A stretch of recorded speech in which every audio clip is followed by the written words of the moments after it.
Let's jump right into this explainer on the Trial of Hearts, decoding the climax of Nala and Damayanti's story. We're looking at a wildly emotional reunion after 3 grueling years apart. It's a confrontation deeply rooted in ancient lore that asks a timeless question. What actually happens when love and loyalty are put to the absolute ultimate test? So how do you prove your loyalty after 3 years apart? Just picture this scene for a second. 3 years of total separation, wandering, and unimaginable hardship. How on earth do 2 people even begin to bridge that massive gap, especially when their parting was just steeped in betrayal and mystery? Well, we're going to break down exactly how this dramatic confrontation unfolds, complete with disguises, severe trauma, and literal cosmic tests. Section 1. The Unexpected Reunion. Confronting Vahuka. Damayanti has this strong suspicion that a charioteer named Vahuka is actually her missing husband, Nala. So, with her parents' blessing, she orchestrates this unexpected meeting. But this isn't some joyous slow-motion sprint into each other's arms. Far from it. The text tells us Nala is just completely overwhelmed with grief, practically bathed in tears. And Damayanti, she is the physical manifestation of immense trauma. She's clad in just a single piece of red cloth, wearing matted locks, covered head to toe in dirt and dust. It is a really shocking contrast to her former royal glory. Section 2. Damayanti takes the stand.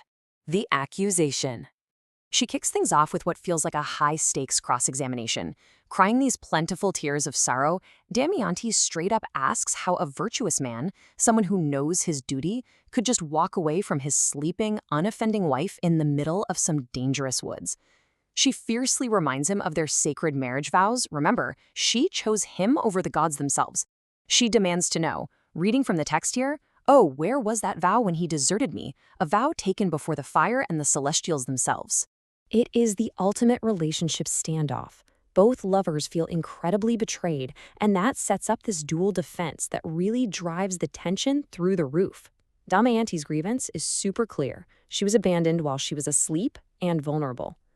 But Nala, who's shedding tears from eyes the text describes as black as a gazelle's with reddish hues, he has his own profound defense and his own massive counter-grievance.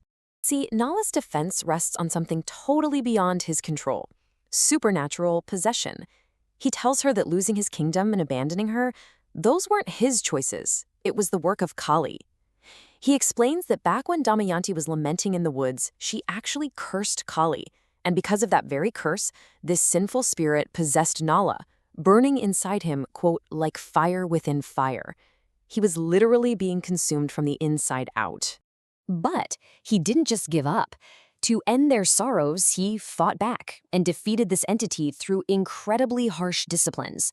By committing to these intense observances and austerities, he basically forced that sinful wretch to leave his body. He insists to Damayanti that him being there right now is 100% for her sake. He has absolutely no other agenda. Section 3, Nala's defense. Uncovering the chariot scheme. So Nala turns the tables. He wants to know why messengers are running all over the earth proclaiming that she's going to choose a second husband. Like, what kind of woman forsakes her loving husband to do that? Naturally frightened, Damayanti begs him not to suspect her, and she reveals the truth. That whole second husband announcement, it was a brilliant, elaborate trap. She knew there was literally only one person in the entire world who could clear a distance of 100 yojanas with horses in a single day. It was the ultimate speed test, designed specifically to draw him out of hiding. Section 4. The Divine Verdict. Calling the cosmos to witness. Now, to prove she committed no sin, Damayanti elevates this trial to the highest possible court. She calls the universe itself to testify. Touching Nala's feet, she swears to her absolute purity. She literally calls upon the all-witnessing air, the sun, the moon that dwells within every creature, and the 3 gods that sustain the triple worlds, asking them to step up as her character witnesses.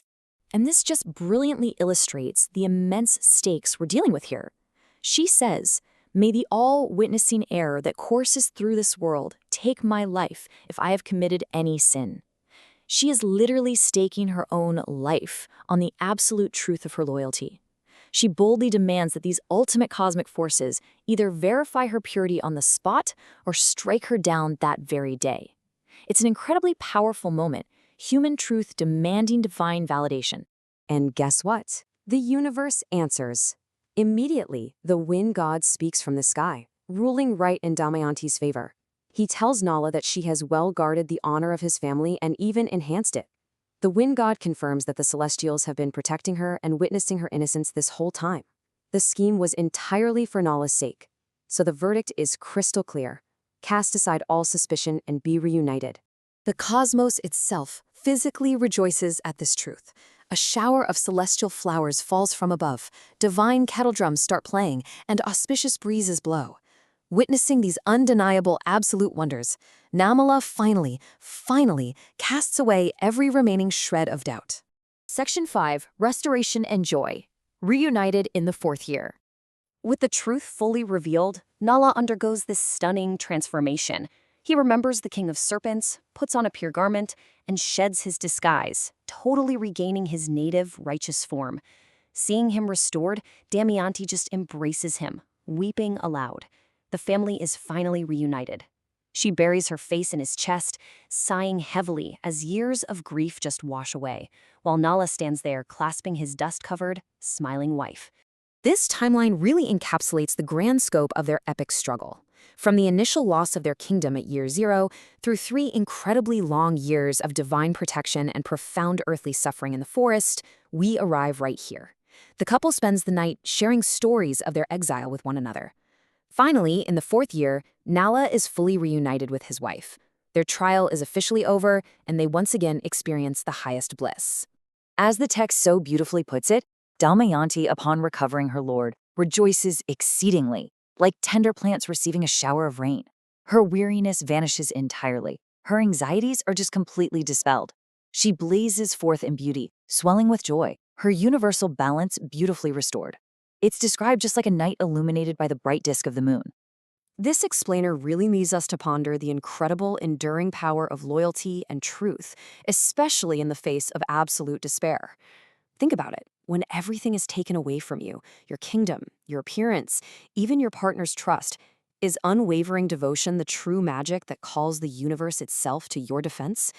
Thank you for walking through this extraordinary ancient reunion with me. Keep questioning what truly holds us together, even when the world tries its hardest to pull us apart.